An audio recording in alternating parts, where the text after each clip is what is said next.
खेसारी लाल यादव, देख लेते हैं। खेसारी लाल यादव लिखते हैं कि कुर्सी के लिए हर एक नेता दूसरे के पास जा रहा है, अफसोस बिहार का भविष्य पीटा जा रहा है। एक लाइन का ये ट्वीट, और इसमें उन्होंने बीपीएससी प्रोटेस्ट और बीपीएससी जस्टिस हैशटैग इसको भी उन्होंने किया है। और ये जो लिख रहे हैं कि कुर्सी के लिए हर नेता एक दूसरे के पास जा रहा है, क्या यहाँ पर खेसारी लाल यादव ने भी ये भांप लिया है? क्या उनका भी इशारा इसी तरफ है कि नीतीश कुमार पाला बदलने में लगे हैं? क्या लगता है अमलेंदु जी? देखिए समिता जी, ये तो जिस व्यक्ति को जरा सी भी राजनीतिक समझ है वो समझ रहा है कि नीतीश कुमार पाला बदलने में लगे हैं। ये किसी से अब छिपा हुआ नहीं है। भारतीय जनता पार्टी भी समझ रही है। और कल जिस समय शपथ ग्रहण समारोह हुआ आरिफ मोहम्मद खां का, और उसके बाद जब पत्रकारों से सवाल पूछे गए तो उस समय सीधे सीधे जो था वो नीतीश कुमार ने तो नमस्ते कर लिया, हाथ जोड़ लिया इस सवाल पर। लेकिन जो उनके साथ जो दो उप मुख्यमंत्री थे, सम्राट चौधरी और विजय कुमार सिन्हा, उनके चेहरे साफ तौर से बता रहे थे, उनकी भावभंगिमा बता रही थी कि उनको भी मालूम है कि नीतीश कुमार अब पलटी मारने वाले हैं। तो यानी मालूम ये भारतीय जनता पार्टी को भी है। और नीतीश कुमार की मुलाकात जो प्रधानमंत्री नरेंद्र मोदी से नहीं हुई, इसने आग में घी डालने का काम किया है नीतीश कुमार के मतलब अंदर जो ज्वाला भड़क रही है उसको। तो नीतीश कुमार अब अपने अपमान का बदला लेना चाहते हैं। और नीतीश कुमार ये समझ रहे हैं कि इससे बढ़िया समय दूसरा कोई नहीं होगा, क्योंकि नरेंद्र मोदी इस समय काफ़ी ज़्यादा कमज़ोर हैं और नरेंद्र मोदी अब एक भी सांसद तोड़ने की स्थिति में नहीं है। पहले खतरा हो सकता था, लेकिन अब वो खतरे उस तरीके के जो हैं वो नहीं है। और दूसरा चिढ़ाने का काम जो नीतीश कुमार को किया नरेंद्र मोदी ने, वो ये किया कि जो उनके नज़दीकी अफसर थे संजीव हंस, उनके यहाँ जिस तरीके से ईडी के छापे पड़े, और चिराग पासवान के जो नज़दीकी थे हुलास पांडे, उनके घर जो ईडी के छापे पड़े, इससे चिराग पासवान और नीतीश कुमार भी दोनों पास में आ गए हैं। तो बहुत बड़ा खेल जो है वहाँ होने जा रहा है बिहार में। उससे देश की राजनीति जो है वो भी प्रभावित होगी। तो जो खेसारी लाल यादव कह रहे हैं जो एक लाइन के ट्वीट में समिता जी, वो साफ तौर पे यही इशारा कर रहे हैं कि नीतीश कुमार पलटी मारने के लिए तैयार हैं और लालू प्रसाद यादव ने दरवाज़ा खोल दिया है, ये है। लेकिन बिहार का भविष्य पीटा जा रहा है। भारतीय जनता पार्टी किस तरीके से पर्दे के पीछे से ये सब खेल कर रही है, शायद उनका इशारा इस तरफ है।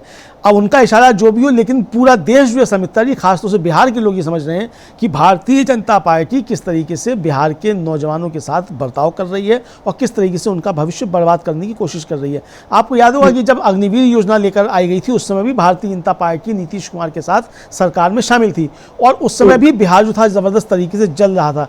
यानी जो आग जो थी वो हरियाणा में होनी चाहिए थी या पंजाब में होनी चाहिए थी इस तरीके की, उससे भयंकर आग जो थी वो बिहार में लगी हुई थी अग्निवीर योजना को लेकर, और भारतीय जनता पार्टी सरकार में शामिल थी। तो ये समझा जा सकता है कि भारतीय जनता पार्टी जब जब नीतीश कुमार के साथ शामिल होती है, इसी तरीके से बिहार की कानून व्यवस्था ध्वस्त होती है, बिहार के युवाओं के साथ अन्याय होता है। और नीतीश कुमार इस बात को समझ रहे हैं। और नीतीश कुमार चूंकि छात्र राजनीति से ही निकल कर आए हैं, तो नीतीश कुमार जब भारतीय जनता पार्टी से अलग होने की घोषणा करेंगे तो उसमें नीतीश कुमार यही कहते हुए सुने जाएंगे कि भाजपा जो थी वो बिहार के युवाओं के साथ अन्याय कर रही थी।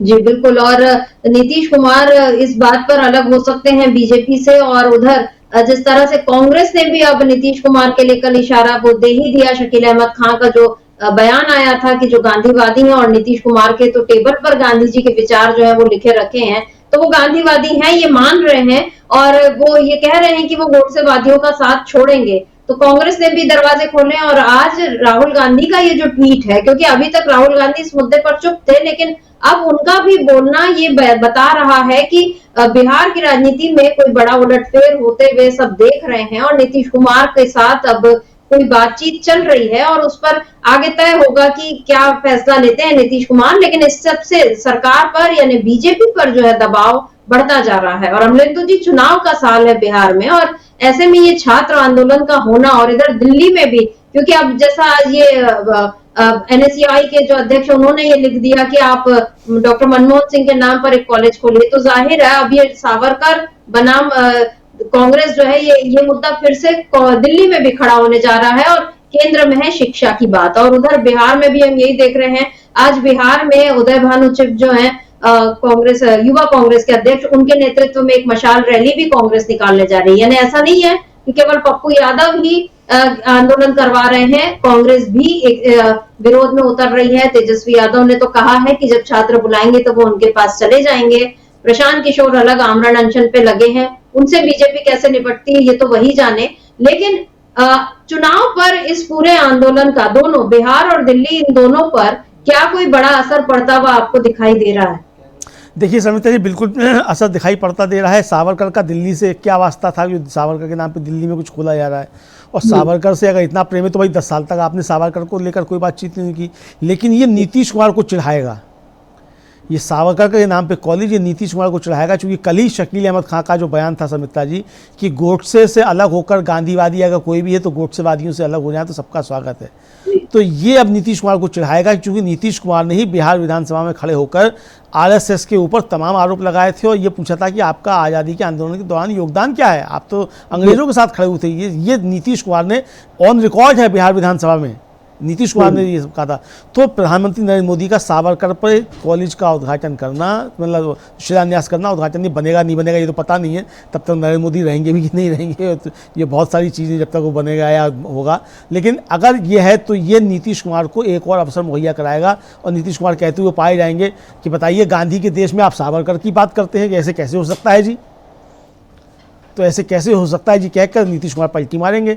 तो ये भारतीय जनता पार्टी जो कर रही है ये अपने पैरों में कुल्हाड़ी मारने का काम कर रही है।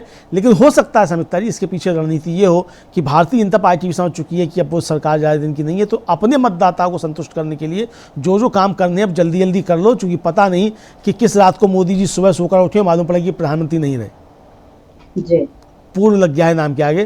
तो इसलिए जो है वो अब जल्दी जल्दी पे लगी हुई है पूरी सरकार, नरेंद्र मोदी भी लगे हुए हैं। तो ये अब ये जल्दी जल्दी चला चली की बेला में सब काम निपटाए जा रहे हैं समझते हैं जी। बिल्कुल, बीजेपी के लिए चला चली की बेला दिख रही है, क्योंकि जिस तरीके से पूरे देश में अलग अलग मुद्दों को लेकर तनाव बढ़ता जा रहा है, और ऊपर से कांग्रेस की जो रैली डॉक्टर सिंह के निधन के कारण वो स्थगित हो गई थी, आज से वो फिर से शुरू होने वाली है। जय बापू जय संविधान रैली, जय भीम रैली जो आज से कांग्रेस निकालने वाली है, और 26 जनवरी तक अब वो संविधान के मुद्दे पर और डॉक्टर अंबेडकर के अपमान के मुद्दे को उसको लेकर बीजेपी को घेरेगी, ये कांग्रेस ने तय कर लिया है। इधर बिहार में बीजेपी घिर रही है, क्योंकि उसे समझ में नहीं आ रहा है कि कैसे वो इस मुद्दे से निपटे। मोदी जब 2014 में सत्ता में आए थे तो दावा था हर साल 2 करोड़ रोजगार देने का, तो कायदे से अभी तक 20 करोड़ रोजगार तो कम से कम मिल जाने चाहिए थे, और 20 करोड़ युवा अगर रोजगार पा लेते तो इस तरह के आंदोलन नहीं होते। लेकिन हम ये देख रहे हैं कि युवाओं के पास नौकरी के मौके जो है बिल्कुल ही कम हो चुके हैं, नगण्य हैं, और मोदी तो उनको पहले ही सलाह दे दी है कि आप पकौड़ा तलो, तो वो भी अपने आप में एक रोजगार है। कोई पान लगाने की सलाह दे रहा है, कोई पकौड़ा तलने की सलाह दे रहा है। ये तमाम सलाहें जो है ये आ रही हैं बीजेपी नेताओं की तरफ से। तो अब छात्रों को भी समझ में आ रहा है कि अब अगर वो अपने हक के लिए खड़े नहीं हुए तो फिर उनका भविष्य पूरी तरह से बर्बाद हो जाएगा। और जैसा कि पप्पू यादव ने कहा भी कि ये केवल 1-2 छात्र ऐसा नहीं है, इसमें कई लाख छात्र हैं, और उन लाखों छात्रों के साथ साथ कई करोड़ परिवार जुड़े हुए हैं। ये बातें जो हैं अब समझ में आ रही हैं लोगों को। तो बीजेपी की असलियत जो है वो खुलते जा रही है, और ऐसे में बिहार में जो तनाव बढ़ा है उससे न केवल बिहार की सरकार बल्कि केंद्र की मोदी सरकार भी दबाव में नजर आ रही है। तो अमरेंदु जी, आज इस चर्चा को हम यहीं रोकते हैं।